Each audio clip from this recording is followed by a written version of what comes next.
Siapa ini yang di bawah tekanan? Camat. Camat di bawah tekanan? Ya, di bawah tekanan. Yang menekan dia siapa?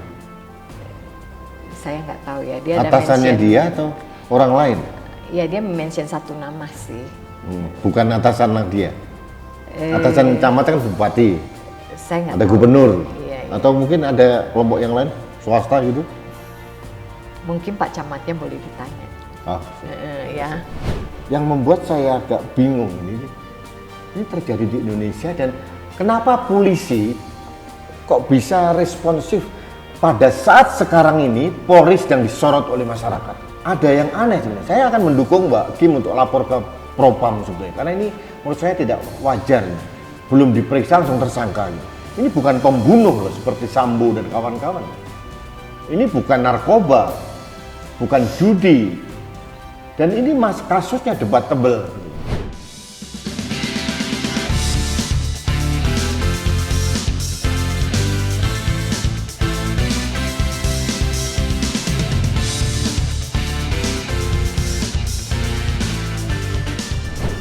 Halo sahabat Indonesia, kita bertemu kembali dalam kanal Anak Bangsa Podcast. Kali ini saya kembali mengungkapkan suatu cerita yang tragis menurut saya. Kembali saya katakan terjadinya kriminalisasi. Dan membuat saya geram itu, ini menyangkut sahabat dekat saya sendiri gitu loh. Selama ini saya membela teman-teman saya dari Pontianak, dari Papua, dari segala penjuru.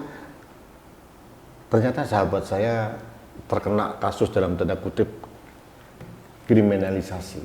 Nah, ceritanya terkait dengan pemilikan lahan yang bersentuhan dengan pengembang besar di Indonesia, dan akhirnya kena kasus sampai dijadikan tersangka di kepolisian. Nah, ceritanya seperti apa? Saya sudah mengundang di studio saya sahabat saya Kim Anton. Beliau ini pengusaha juga kali ya, pengusaha, pegiat sosial, dan beliau ini sahabat saya dari mana pada saat kami membela Merah Putih tahun 2014 sampai 2019. Saya, Mbak Kim dan kawan-kawan ini tergabung dalam kelompok Cinta Merah Putih. Jadi kami ini warga Indonesia yang diikat dalam satu kesamaan yang namanya Pancasila dan Merah Putih. Jadi pada saat Mbak Kim terkena kasus seperti ini, saya marah gitu loh, karena beliau salah satu pejuang juga untuk bagi saya sih, membantu saya, dan beliau juga banyak membantu kegiatan sosial yang kita laksanakan bersama-sama, pendukung berat dari Pak Jokowi. Jadi ya agak miris saja. Mbak Kim, terima kasih datang. Makasih Mas Rudi. 2 hari yang lalu mendapat pengalaman yang sangat tidak terlupakan katanya. Oh iya. Diperiksa di kantor polisi hampir 30 jam. Ya. Sebagai tersangka. Padahal kasusnya tidak jelas gitu. Nah, Mbak, ini sahabat Indonesia perlu tahu. Ya. Apa yang terjadi sebetulnya? Awalnya seperti apa sih kok sampai seorang Kim Anton gitu ya, yang saya tahu tidak pernah membuat kegaduhan gitu, selalu menyebarkan kedamaian. Selama ini yang saya tahu nih, kok tiba-tiba tersandung kasus itu, seperti apa sih? Oke. Begini ceritanya Mas. Mau saya ceritain dari awal atau kejadiannya kenapa? Apa dulu? Dari awal, oke. Kasusnya, objeknya apa yang dipermasalahkan? Objeknya, oke. Saya punya, suami saya ngebeli sebidang tanah di daerah Paku Haji. Tangerang? Tangerang. Kabupaten atau kota? Kabupaten. Kabupaten Tangerang. Ya. Paku Haji kalau nggak salah posisinya di belakang, Di belakang bandara. airport, iya. Bandara Soekarno-Hatta. Oke. Iya. So, Nah, luasnya berapa? luasnya sekarang sekitar 7 hektar. Oke. Waktu pertama kita beli itu tanah, alasannya dia ajak saya pergi lihat. Pertama feeling yang saya dapat tuh, gila ini ubud banget gitu loh, cakep banget itu tanah. Nah, ubud banget ya? Ubud banget. Iya. Nah, karena ada persawahan. ada persawahan, terus ada satu empang kecil. Danau kecil gitu ya? Danau kecil. Nah, tanah ini saya beli dari seorang pensiunan perhutani. Nah, jadi dia jual ke kita. Nah, habis jual. Luasnya 7 hektar? waktu kita pertama beli 3 hektar lebih. 3 hektar lebih, oke. Nah, terus ya kita dapetin itu tanah ya kita maintaining seperti si Pak Sitanggang ini memperlakukan. Jadi kalau sekarang orang lihat pohon-pohon itu bukan saya yang tanam, tapi beliau yang nanam. Yang sekarang pohonnya cantik-cantik itu. Ya. Tahun berapa itu Pak belinya? 2007 kali ya. Itu udah lama? Iya, udah lama. Oke, udah so, lama.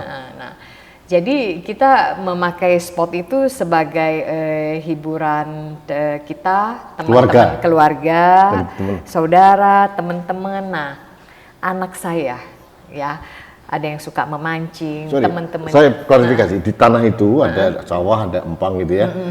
Kalau nggak salah, saya pernah ke sana, ada bangunan. Ada bangunan. Itu sudah ada dari dulu? Udah ada. Oke, so. Nah, bangunan itu ada satu ruang tamu, terus satu rumah kecil petani. Nah, terus ada gudang dan ada penggiringan. Terus teman-teman sering pergi kan, kita jadi selalu day trip piknik.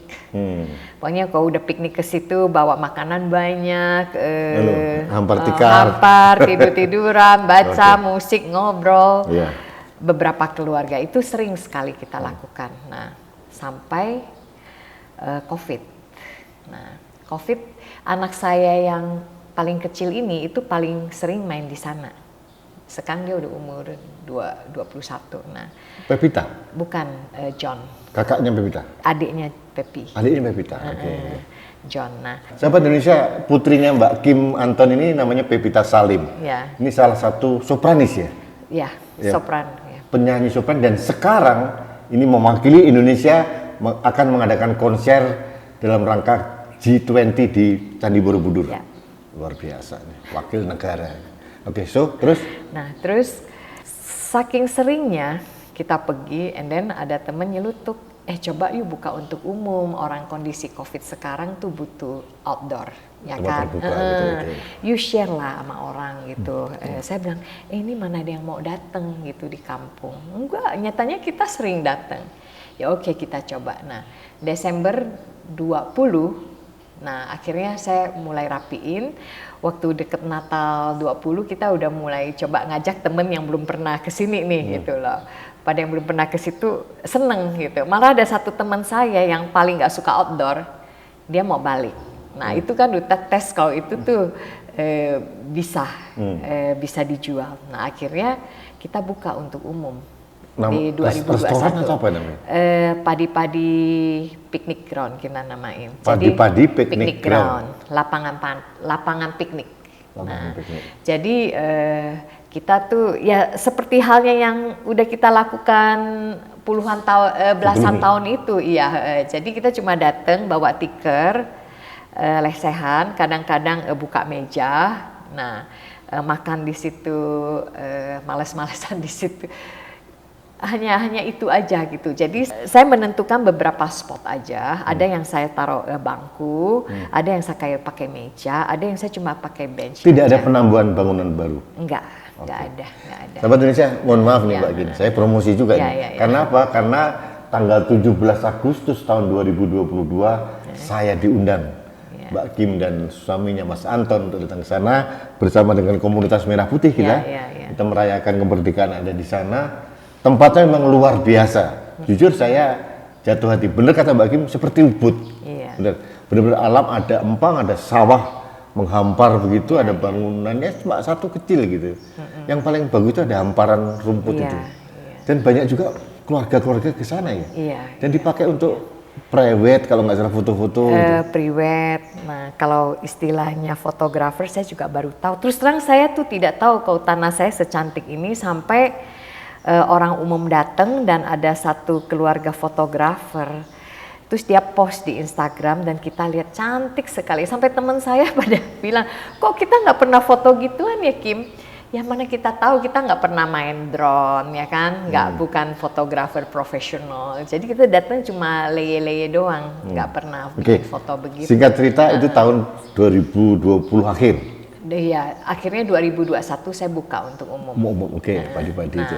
Nggak ada masalah ya? Nggak ada masalah, dan ternyata itu menjadi viral. Ya. Karena orang merasa ya kondisi itu kan kita nggak bisa main ke mall ya. Nah, karena itu COVID, saya juga lakuin prokes. Nah, saya hanya terima tamu tidak lebih dari 70 orang waktu 2021 dalam satu sesi. Jadi akhirnya saya bagi 2 sesi, pagi sebelum makan siang sama sesi sore habis makan siang. Oke, jadi ini membantah tuduhan salah satu pejabat di sana bahwa padi-padi melanggar protokol kesehatan. Enggak. Okay. Sampai hari ini aja saya terima orang hanya berdasarkan reservasi. Nah, kemudian apa yang terjadi? Kok surga itu jadi akhirnya jadi bermasalah ini? Awalnya kapan itu? Nah, itu mulai terjadi tuh waktu Januari. Kita tahun ini. Tahun 2022. Tahun 2022. Januari kita mendapat surat undangan dari satu developer. Pengembang di sana. Pengembang yang mengatakan bahwa blok tanah kami itu masuk ke dalam SK mereka. Jadi mereka mengharapkan kita jual gitu. Nah, dia mengundang kita ketemu di kantornya tanggal 15 Januari. Nah, itu surat tidak bertanggal ya. Nah, akhirnya suami saya coba cek telepon ke situ ke orang yang mengundang ya. Nah, dan mengatakan, "Oh, kita saat ini belum berniat." Memang kita belum berniat, kenapa? Karena kita udah terima reservasi di depan gitu loh ya kan, ada orang perusahaan online yang mau kerja sama kita juga gitu loh ya kan. Jadi kita masih fokus lihat ini lapangan piknik mau digimanain gitu. Ini kan sesuatu yang sebenarnya mau bilang usaha ya usaha, tapi sebenarnya itu sesuatu yang unplanned ya. Tidak pernah terencanakan gitu loh. Itu hanya terjadi segitu aja. Satu lagi pertanyaan saya. Pada waktu Desember mempersiapkan padi-padi gitu ya, padi-padi picnic ground, perizinannya komplit nggak? Komplit. Kita waktu 2021 waktu kita mutusin untuk buka untuk umum, saya bikin satu PT ya untuk sebagai pengelola lapangan piknik ini. Tapi artinya gini, untuk pembukaan semacam umum dan makanan restoran begitu, perizinannya sudah komplit. Sudah komplit. Sudah komplit. Itu kan bayar pajak juga dong berarti? Bayar PB juga. Dan setiap bulan juga dari kecamatan kita diharuskan melapor statistik tamu. Dilakukan. Jadi bulan ini pengunjung berapa orang, turis non WNI berapa orang. Nah, itu staf saya jalankan. Kita sering kedatangan orang asing juga. Tanggal 15 kemudian datang ke kantor, akhirnya Mbak mengatakan, Mas sama keluarga nggak mengatakan bahwa tidak ingin menjual. Belum berniat menjual.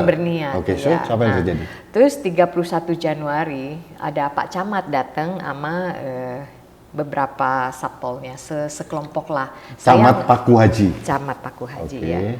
Nggak ketemu saya ya. Nah, terus? Mereka makan-makan di situ 31 Januari. Nah, mereka senang, menyatakan happy gitu ada tempat gituan. Ya fine-fine aja dong ya kan. Nah, 16 Februari mereka mengirim surat kepada kita meminta penjelasan mengenai izin. Jadi izin bisnis ini gimana ya kan? Nah, terus suami saya dapat itu ke sana bawa semua izin kasih tahu ya kan. Nah, satu-satunya izin yang kita nggak ada adalah IMB, izin mendirikan bangunan. Ya. Apa Mbak membangun sesuatu di situ? Enggak. Saya tidak dalam kondisi membangun. Jadi waktu Pak Sitanggang punya rumah itu kan sudah ada bangunan nih. Waktu itu memang tidak ada IMB yang diberikan. Nggak ada. Artinya tidak ada bangunan baru hanya renovasi kecil-kecil aja ya. Nah, untuk gudangnya sendiri kan tetap kita masih ada hasil beras kan. Nah, saya akhirnya beli 2 buah kontainer, taruh di tanah depannya itu buat gudang. Jadi paling nggak saya punya ruangan berteduh untuk orang. Kalau dulu istilahnya kalau hujan harus bubar. Oh gitu. Kan nggak ada bangunan. Iya. Orang semua pikniknya di lapangan. Oke. Terus kemudian dipermasalahkan IMB itu. Nah, terus dipermasalahkan setelah semua izinnya dikasih tahu, dia permasalahkan IMB dan 16 Maret dia datang ngebawa surat minta penutupan sementara operasional tadi. Alasannya? Alasannya tidak punya IMB. Dan dia memasang signage bangunan ini di stop. Sama orang saya ditanya, kan bangunan yang mana Pak? Dia nggak bisa nunjukin karena kita memang nggak bangun. Akhirnya dia pasang di pohon kita Pak, Mas Rudi, pasang di pohon kita, salah satu pohon kita. Nah udah dong. Nah itu setelah Mbak Kim sama Mas Anton ya suami datang ke pengembang bahwa kita menjual. Ya saya nggak ikut, suami saya aja. Hanya nah, saya terus terang saya nggak ikutin ini banget. Gitu, artinya setelah mengatakan tidak berminat menjual baru camat datang lah. Iya. Dan ya dari suami saya setelah ketemu dia ya dia memang ada mention kalau dia di bawah tekanan ya. Siapa ini yang di bawah tekanan? Camat. Camat di bawah tekanan. Ya di bawah tekanan. Yang menekan dia siapa? Saya nggak tahu ya. Dia atasannya ada dia atau orang lain? Ya dia mention satu nama sih. Bukan atasan dia. Atasan camat kan bupati. Saya nggak ada tahu. Gubernur. Iya. Atau mungkin ada kelompok yang lain swasta gitu? Mungkin Pak Camatnya boleh ditanya. Oh, ya. Iya. Okay. Dia ada mention saudara Aha. Oh, saya ya, nggak tahu apakah dia pejabat atau swasta. Jadi dia mention nama itu ke suami saya gitu loh. Nah, habis itu jadi ini mereka tuh melakukan visit ke kita tuh regular setiap bulan 2 minggu gitu 3 minggu. Nah 21 Maret dia memindahkan signage di stop itu pindahin ke depan pinggir jalan raya. Again dia taruh itu di pohon pas di depan pintu masuk saya. Ya udah kayak gini saya mau ngomong apa ya? Saya hanya bisa ya udah. Dia kan mau kita menutup usaha kita. Ya udah coba deh kita tutup. Nah, 23, 24, 25 kita tutup. Nah, saya gunain waktu itu anak-anak tetap masuk kerja, bersih-bersih ya, beresin ya rapi-rapi lah gitu ya. Kalau saya biasa tuh seminggu saya cuma paling tutup sehari atau setengah hari buat ngeberes-beres ya. Ini saya bilang ya udah tutup banyakan hari deh minggu ini ya kita tutup aja udah minggu ini buat ngeberes. Itu bulan Maret ya? Maret. Oke, so? Tetapi 26 Maret itu Sabtu pagi tiba-tiba datang sekelompok orang ya. Ada yang berpakaian satpol, atasannya satpol, bawahannya jeans, ada yang berpakai safari, ada yang berpakai hitam-hitam ya kan, membawa pipa besi penghalang. Dia mau memalang ekses kita. Permanen gitu? Ya. Ada gambarnya kan? Gitu ada. Nah, dia mau memasang tempat kita. Nah, orang-orang di dalam staff saya keluar dong. Nah, mereka tanya saya nggak ada di tempat. Saya bilang ya nomor 1, assign cowok jaga di depan ya. Ya jangan sampai ada kejadian. Oke. Maksud saya fisik gitu jangan ya. Terus kedua tanya izin mereka, dasar mereka mau melakukan itu apa ya. Nah, terus ketiga saya minta staff saya foto dan video kasih saya lihat gitu. Nah waktu itu saya sama suami ada aktivitas di hutan kota Srengseng. Ya kita lagi sama aktivis ekoenzim. Nah, udah itu cukup argue di lapangan antara staff saya dengan mereka. Dari cerita nggak jadi tutup, tunggu camatnya datang, tapi akhirnya juga ditutup juga tanpa ada camat, tanpa ada surat tugas. Mereka tutup. Jadi di semen, ya diportalin, di semen. Nah, kerjainnya memang agak buru-buru saya lihat ya. Nah, saya setelah kegiatan di Srengseng selesai, saya datang. Terus Staf saya ngelihat saya datang, ngebukain itu, bukan portal ya, sorry, pelang besi. Pelang besi. Ya, pelang besi ya. Kalau portal kan ada tempat Iya, membuka. saya sendiri punya portal sendiri. Yang di Jadi dia belakang tuh itu ya? pasang di depan portal saya. Iya, iya. Ini permanen ya pelang besi yang dia. Nah, tapi karena hujan itu semen cair. Oke. Nah, jadi begitu diangkat copot gitu loh, ya kan. Ya udah, kalau gitu copot. Spontanitas kita bilang ya udah kita masuk deh gitu loh. Nah akhirnya saya masuk ke dalam ya kan. Nah udah masuk ke dalam, saya ketemu pengacara saya, lawyer saya. Setelah saya ngomong-ngomong, ya udah dia suggest kita bikin surat aja ke camatanya. Dia kenapa harus sampai begitu gitu loh. Kalau cuma masalahnya IMB gitu. Nah ya udah. Saya keluar lagi, saya pesan staf saya itu portal pasang kembali yang bagus dan kuat ya, jadi dikuatin. Nah semua kendaraan di dalam keluar ya, jadi motor, mobil, termasuk mobil saya kita keluar. Nah waktu mereka lagi pasang kembali ya kelihatannya ada orangnya Pak Camat ambil foto. Nah, ambil foto. Nah, kemudian itu di luar sepengetahuan kita ya. Nah, tanggal 27 kan Senin ya, kita tutup.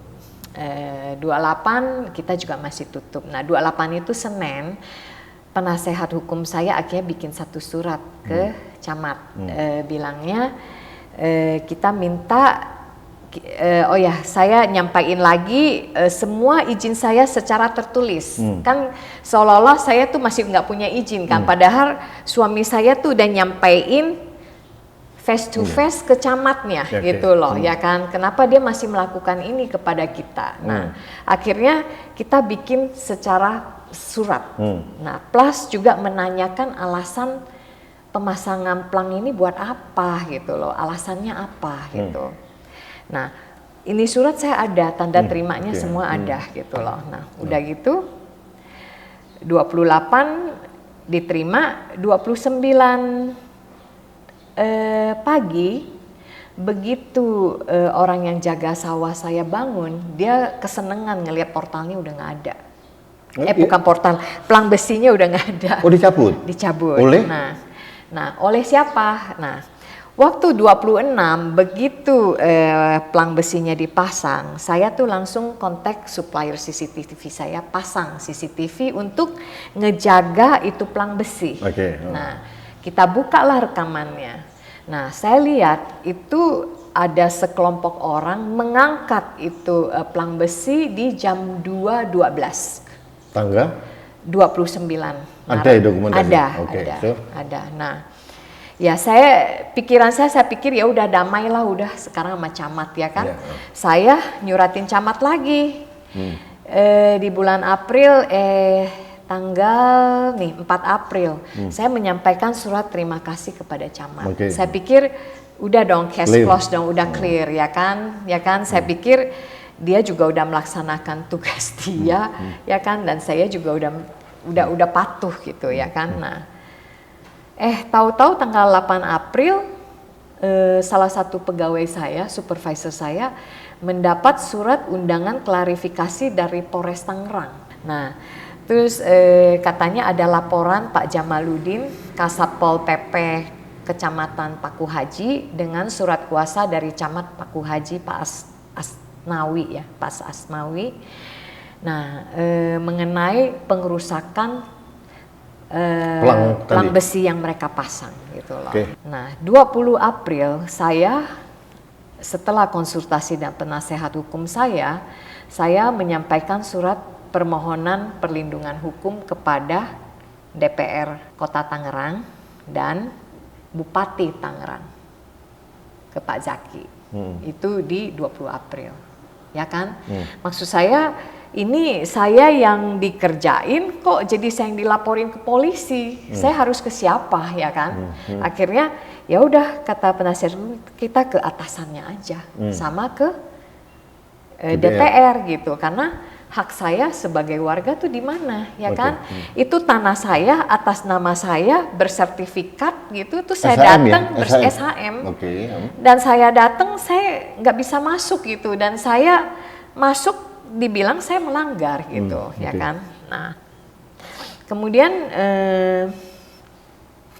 karena suami saya pernah ketemu sama camat dan dia bilang saudara AHA berminat atas tanah kami, ada saudara saya, saudara jauh lah ya, yang kenal, yang kebetulan ada urusan sama ini orang, dia bilang kayaknya ini orang deh, saya tanyain ya katanya. Nah, dia pergi tanya dan ternyata iya, dia bilang iya itu saya tuh lagi ngebebasin tuh tanah situ, ya udah jual aja tanah ke saya 150 non sertifikat, 250 sertifikat. Pasaran di situ? Pasaran di situ saya nggak tahu ya. Terakhir kita beli tanah sawah aja ada yang kita bayar 280. Oke. Ya, itu tanah sawah ya, yang belum ada ditimbun, belum ada ekses gitu. Sedangkan tanah saya tuh, saya punya plot di pinggir Jalan Raya Paku Haji Percis, itu gede gitu loh. Saya punya satu plot itu, Mas Rudi udah lihat kan. Dan sebagian tanah juga udah saya timbun jadi lapangan gitu. Nah, dan dia ada mention kalau tidak jual kasus akan jalan terus. Itu ada mention begitu ya? Ada mention itu, ya kita dengar gitu kaget juga sih Mas, kaget juga. Nah, terus kapan Mbak Kim dan Mas Anton dan keluarga dipanggil polisi itu? Nah, udah dari staf saya si Ana Pegi itu di April, Mei itu beruntut semua staf saya satu-satu dipanggil. Mbak Kim belum? Saya belum. Oke. Nah, suami saya juga dipanggil ya, tiga staf saya dipanggil. Kemudian manggil lagi sebagai saksi. Nah, terus suami saya akhirnya juga dipanggil, ya. Nah, saya tuh baru dipanggil 19 Juli saya. Juli. Oke. Nah, 19 saya dipanggil udah langsung sebagai saksi. Oke. Ya. Nah, terus saya ya ditanyalah ini dan penyidik memperlihatkan satu foto pelang besi yang ditaruh di semak-semak itu. Ya, antara saya nggak jelas. Pokoknya ada. Ibu lihat ini kenal nggak ya? Saya bilang saya nggak kenal, ya kan? Apakah mirip yang dipasang di depan pelang saya, di pelang di depan akses saya? Ya saya nggak bisa, nggak kelihatannya nggak mirip juga gitu loh. Dan saya juga nggak ngelihat ada kerusakan. Nah, jadi dia bilang ini adalah foto yang dilaporkan telah dirusak oleh kalian.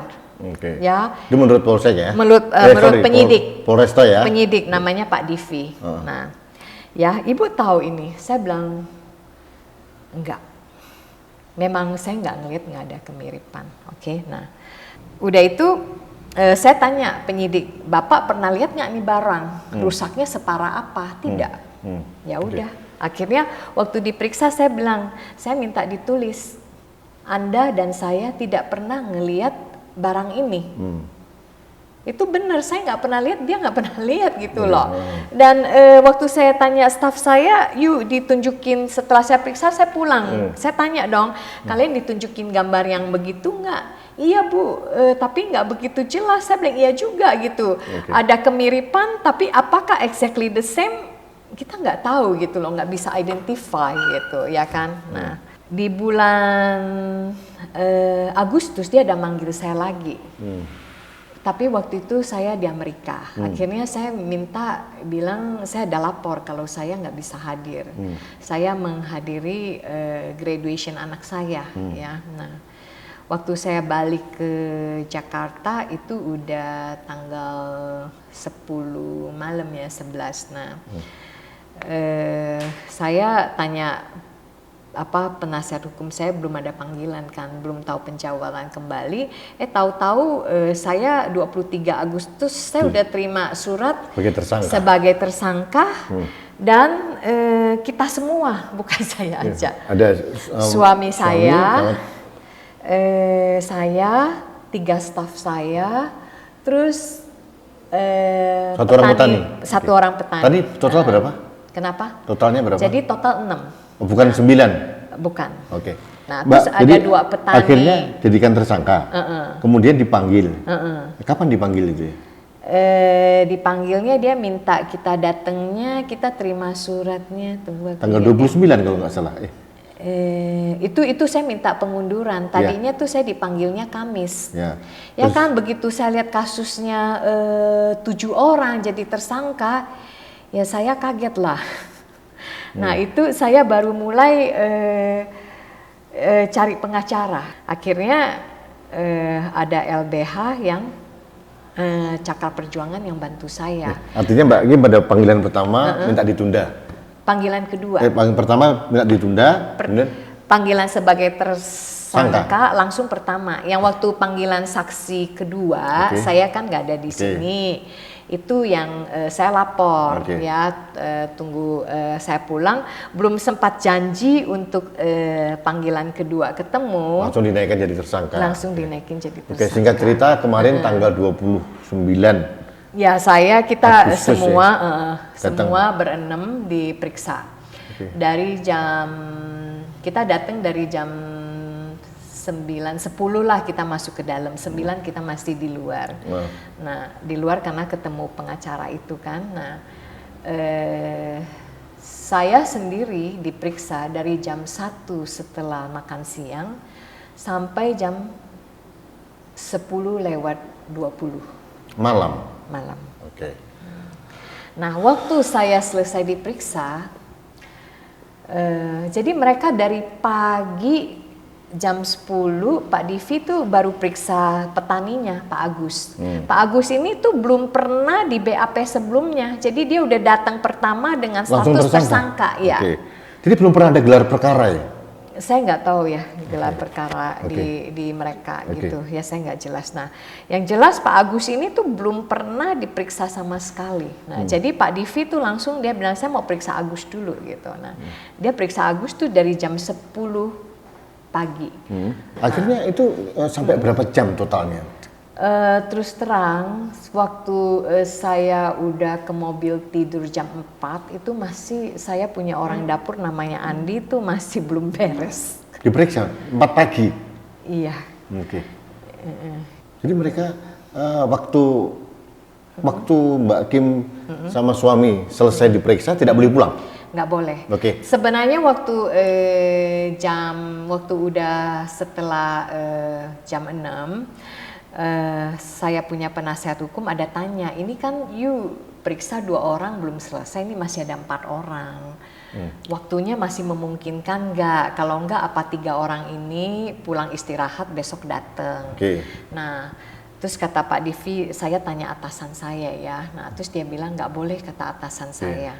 Jadi semua harus stay. Nah harus stay dan nggak boleh pulang. Ya udah. Waktu semalam suntuk itu yang lain tinggal di mana itu? Nah, nah jadi ceritanya itu saya udah ngantuk banget. Saya ngomong ke penyidiknya, Pak, saya di sini dapat kamar nggak tidur. Terus dia bilang, ya udah, ntar ya Bu, di sini aja kamar pemeriksa. Terus saya bilang ya oke lah gitu. Nah saya bilang sama suami saya, kita disuruh istirahat, menginap di situ, Terus suami saya pikir kan kita ada berenam, bagaimana kok kita berdua minta di mobil aja gitu, ya kan? Saya pikir ya boleh juga lah gitu. Terus kita ngomong boleh nggak kita di mobil, ya kan? Terus dia bilang mobilnya di mana? Nggak apa-apa, mobilnya saya masukin ke dalam di samping kantor penyidik ini. Nah akhirnya supir saya masukin ke dalam. Nah terus stafnya saya sama si Pak Agus ini kan tadinya nunggu di ruang tamu. Udah dong saya di mobil sampai jam 7 lewat. Saya sih terus nggak bisa tidur ya Mas Rudi. Mungkin sempat istirahat bentar, mungkin cuma sejam. Nah saya pikir udah saya pengen ngopi gitu ya, pengen cari kopi. Saya iseng, saya jalan ke dalam. Polisi juga masih tidur di yang piket itu. Saya nggak enak dong. Terus dia bilang, Bu, ntar ya tunggu ganti shift gitu. Ya udah tuh saya tanya, itu anak-anak saya gimana? Masih tidur? Ya udah saya nggak lihat dong. Saya keluar, saya balik ke mobil saya lagi. Saya minum kopi, terus bentar lagi mereka ganti shift, terus saya dipanggil suruh ke dalam ya. Saya ke dalam dong. Nah ke dalam saya bilang saya mau ketemu itu dong anak-anak saya gitu. Saya pengen kasih roti gitu. Sekalian mau tanya mereka mau minum apa. Nah, saya masuk ke dalam, saya loh kok ruangannya kosong gitu. Saya teriak, sur. Terus saya dengar itu anak gedor-gedor pintu. Kita di sini Bu, di sini gitu. Saya lihat di ujung ruangannya kan begitu ya. Di ujung situ mereka dikunci. Ruangannya besar. Ya sebesar kayak ruang periksa itu 2x3. Ada kursi di situ? Nggak ada meja, nggak ada kursi. Lantai saya biasa? Kosong? Lantai, terus ada satu kasur. Terus saya tanya, kalian tidur nggak bisa tidur? Berapa orang di situ? 4 orang? Ternyata berlima, ada 1 orang tahanan. Mereka dikunci dari luar? Dikunci dari luar. Tapi bukan ditahan sebetulnya ya? Saya nggak tahu ya, anunya kan... Saya nggak tahu prosedurnya gimana. Naruri saya waktu itu, saya langsung protes. Terus ada satu petugas ternyata di kamar sebelahnya lagi, memang ada. Saya bilang, Pak, ini kok anak saya dikunci sih, mereka salah apa gitu loh ya kan? Mereka ini bukan penjahat loh gitu loh. Kenapa harus sampai dikunci gitu? Nah, saya nggak tahu Bu. Coba tanya penyidiknya gitu. Ya udah. Terus saya bilang ini ada yang mau ke belakang gimana? Ya udah katanya, akhirnya dibukain. Mereka boleh ke belakang tapi masih ke WC yang WC-nya ada di dalam penyidik itu. Nah. Jadi mereka diperlakukan tidak layak lah ya di situ ya. Iya. Sangat tidak layak. Ya saya nggak tahu apakah memang ini prosedurnya ya, Pak Rudi. Saya kan tidak ngerti ya. Tapi terus terang ya saya sedih aja gitu loh ya kan.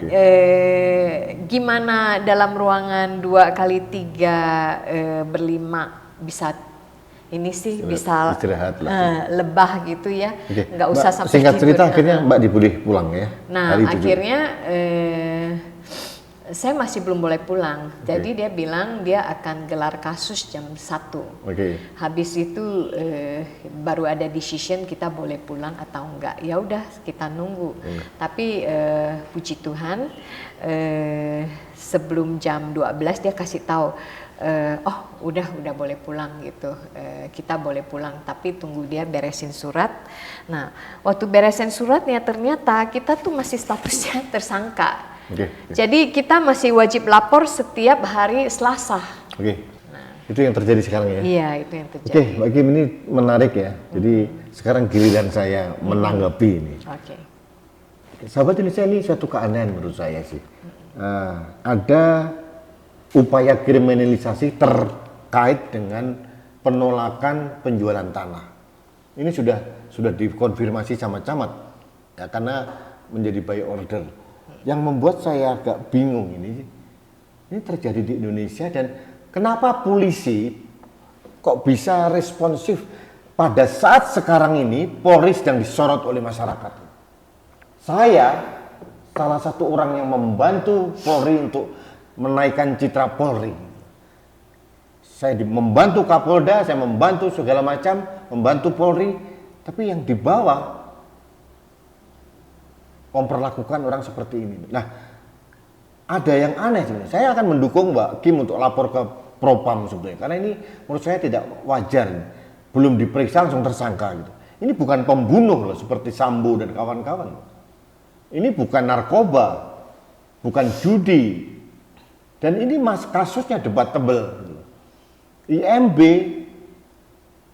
itu tidak bisa jadi alasan untuk penutupan. Kondisinya bangunan itu sudah lama. Mengapa bangunan itu tidak dipermasalahkan jauh-jauh hari sebelumnya? Itu satu hal. Yang kedua, mengapa portal dipasang di jalan akses saya? Bukan portal, pelang gitu. Dan mohon nih ke Pak Kapolres ya, saya baca berita ya. Kapolres begitu yakin bahwa ada 9 orang. Dari mana 9 orang? Dan tolong Pak Kapolres juga mikir bahwa polisi sekarang menjadi spotlight dan saya akan terus memantau kasus ini, akan saya suarakan sampai setinggi-tingginya, kalau perlu sampai ke presiden, karena saya tidak mau nih Polri ini dirusak oleh oknum-oknum itu, apalagi ada indikasi penanganannya tidak bagus. Saya mohon maaf nih Pak Kapolres, siapapun namanya saya nggak tahu, saya nggak kenal. Saya selama ini membantu Polri. Saya pengen Polri ini bersih. Semua tangkisan kepada Polri saya mencoba saya netralisir, saya normalisasi agar jangan sampai institusi Polri rusak. Gitu. Tapi kalau model kayak begini, ini kan susah saya. Saya mohon maaf nih Pak Fadil Imran, ya mohon maaf saya kecewa. Mungkin Kapolda, Kapolri sudah mempunyai itikat baik, tapi yang di level bawah bahaya kalau begini terus ini. Ini hanya selemparan batu dari istana loh. Bagaimana yang polisi-polisi yang di pelosok sana itu? Jangan arogansinya seperti itulah. Gitu. Ini bukan karena beliau sahabat saya, tidak. Tapi ini benar-benar mengusik rasa keadilan. Pemasangan pelang gitu. Dan kemudian camat, pelin-pelan ya camat ini. Saya baca berita yang sebelumnya mengatakan bahwa pelang ini hasil urunan Satpol PP. Kemudian berita terbaru katanya itu pakai uang APBD gitu. Dan ada pembohongan publik camat. Yang mana yang benar? Urunan atau APBD? Yang kedua melanggar prokes yang mana? Karena kenyataannya selalu ada report secara rutin dari padi-padi ini. Camat ini agak mohon maaf ini ya, ini merusak akal sehat ini. Ini padi-padi ini objek wisata ya. Di sana harusnya kalau saya sih, saya akan dukung sepenuhnya ini supaya ada banyak turis datang ke sana. Itu kan menjadi multiplier efek buat perekonomian di sekitar sana kan. Dan bangunannya mohon maaf nih Mbak Kim, saya bukan menghina, bukan bangunan tembok besar. Ini bangunan ya ala kadarnya menurut saya sih. Dipermasalahkan, jadi aneh-aneh aja. Dan IMB kita udah ngurus, bukan yang nggak ngurus. Nah, dan udah waktu awal tahun kita udah dapet ini juga ya, ini dari tata ruang. Ya. Konfirmasi peruntukan ada unsur ruangnya keanehan ada, kok sebenarnya. Dan saya sekalian lapor ke Pak Presiden ya. Saya kemarin juga sudah keliling di daerah Pakuwaji dan sekitarnya. Saya nggak tahu nih bagaimana konsep penataan ruang ini. Karena saya lihat di sana hamparan sawahnya, puluhan, ribuan hektar kalau nggak salah. Itu menjadi salah satu lumbung padi di daerah Tangerang. Kalau mau dibuat perumahan, buat apa sih? Hilang itu. Kita barusan mendapat penghargaan dari FAO sebagai negara yang swasembada pangan atau ketahanan pangan. Sekarang jangan dirusak lah Pak Presiden. Saya sebagai orang pertanian protes gitu loh. Jangan diberikan izin lah pengembang-pengembang siapapun dia lah. Backingnya tentara, backingnya polisi. Janganlah gitu. Negaranya negara hukum gitu. Hukum sebagai panglima. Dan ini selalu dikatakan oleh Pak Presiden loh. Hukum sebagai panglima. Tapi yang hukum yang berkeadilan. Jangan semena-mena seperti ini. Jadi banyak kasus yang lain yang seperti saya ungkapkan. Jadi mohon perhatian. Pak Kapolda, Pak Kapolri mungkin sudah punya itikat baik, tapi yang di bawah-bawahnya ini, mohon maaf ini saya kecewa. Mohon maaf ini Pak Kapolres Tangerang, saya akan memonitor ini bersama kawan-kawan saya akan memonitor ini. Saya akan terus saya suarakan bukan masalah ini, karena ini masalah potret hukum. Polisi sedang disorot dan semua elemen bangsa sedang membantu Polri untuk meningkatkan citra polisi supaya harga dan martabatnya naik lagi. Saya tidak mau ada oknum-oknum Polri yang merusak seperti ini hanya karena order dari pengembang, swasta atau siapapun. Akan terus saya nikmati. Saya monitor kasus ini dengan baik. Ini yang ingin saya sampaikan. Mohon maaf, saya tidak menantang siapa-siapa. Ini cara saya untuk menjaga Indonesia. Mbak Kim, saya tidak perlu panjang lebar. Saya hanya ingin informasi dari Mbak Kim secara langsung. Ya. Saya tidak mau hanya beropini, tapi katanya sekarang langsung dari Mbak Kim sendiri. Ya. Mbak Kim, ikutin prosesnya saja, nggak apa-apa.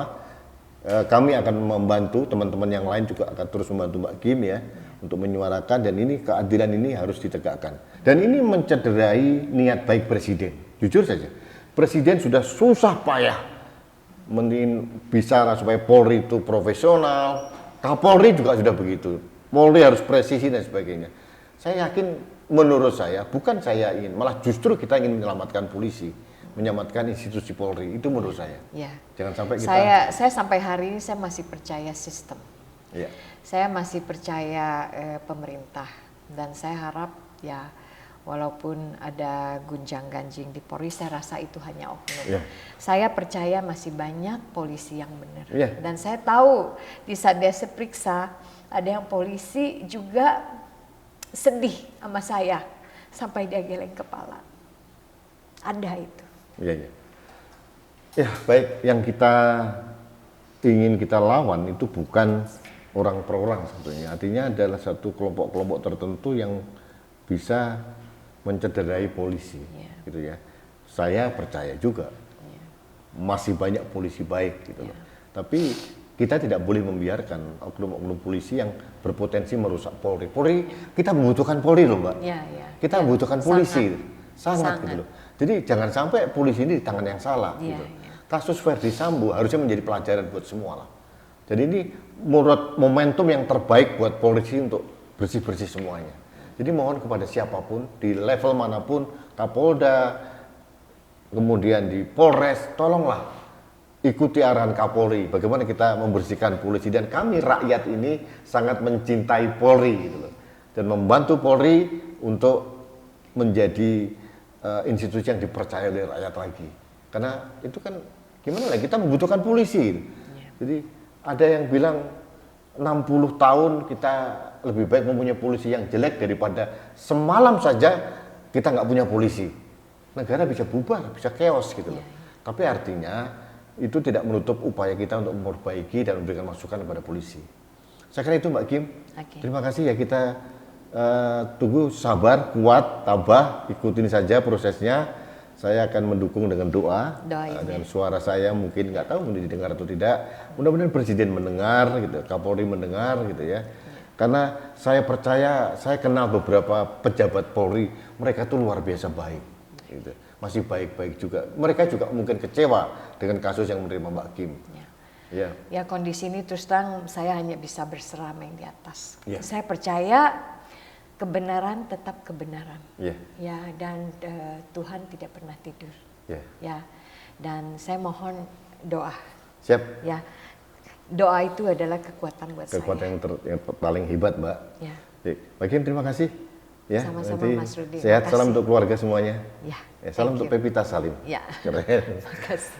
Baik, sahabat Indonesia, demikian podcast. Sebetulnya saya ingin, bukan podcast sebetulnya, ini yang sekedar saya ingin mendengarkan secara langsung apa yang terjadi di sana, lalu saya beropini gitu ya. Tapi jujur aja saya sudah geram sebetulnya, sudah lama ini. Itu bukan hanya kasusnya Mbak Kim, ada kasus-kasus yang lain gitu. Tapi jujur karena saya ingin jangan sampai apa yang terjadi sekarang membuat kegaduhan baru, saya sempat untuk tidak ingin menyuarakan ini. Tapi ada salah satu anggota DPR sahabat saya yang mendorong harus disuarakan. Kalau tidak ini bahaya buat institusi Polri. Karena teman saya, sahabat saya ini yang dari anggota DPR ini sangat mencintai, menyayangi institusi Polri.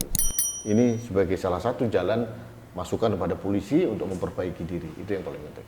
Baik sahabat Indonesia, kita bertemu kembali dalam kanal Anak Bangsa Podcast selanjutnya. Sampai jumpa.